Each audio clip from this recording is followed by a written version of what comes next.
Après une maturité professionnelle de l'école de commerce, Théa décide de changer de voie. Elle a entamé en septembre une formation d'ingénieur en technique des bâtiments à l'EPIA. Grâce à une passerelle, elle a pu commencer directement en première année à temps partiel.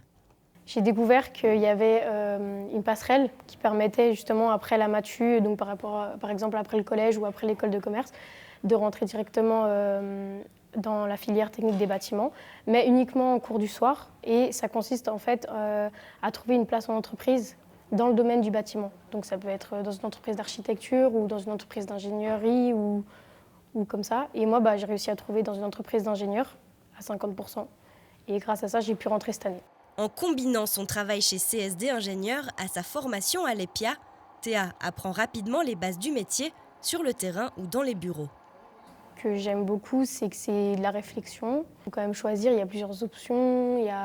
C'est aussi un métier où ça bouge. On doit faire des visites de chantier pour aller voir comment ça se passe, trouver des solutions pour l'amélioration. Après, c'est aussi le côté écologique, améliorer les bâtiments au niveau écologique. Et puis, je sais que quand je sortirai aussi de ma formation, je pourrai trouver du travail facilement.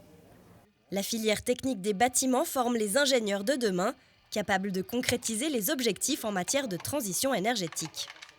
C'est en fait tout ce qui touche à l'énergie dans le bâtiment. Donc ça va être même la physique du bâtiment, ventilation, chauffage, etc. Tout ce qui est l'énergie. C'est pour ça que c'est aussi un métier d'avenir parce que l'énergie c'est important avec le temps, au jour d'aujourd'hui aussi. Voilà. Un métier au cœur de l'innovation, amené à évoluer constamment. Toute la technologie, elle s'améliore de plus en plus avec les années. Donc forcément, pour améliorer énergétiquement les bâtiments, forcément la technologie, ça pourra aider. Donc c'est ça qui est intéressant aussi, c'est que chaque année, chaque mois même, ça peut changer. Et même les normes, etc., ça change tout le temps. Donc il faut sans cesse être à jour. Et c'est très intéressant, je trouve. La jeune femme compte bien participer activement à l'élaboration de solutions durables pour nos bâtiments. Une chose est sûre, ses compétences seront recherchées. Rester dans un bureau d'ingénieur, c'est ce que je souhaiterais, pour améliorer et construire de nouveaux bâtiments de la meilleure façon possible. Depuis la rentrée 2022, la filière technique des bâtiments peut également être suivie en cursus à plein temps.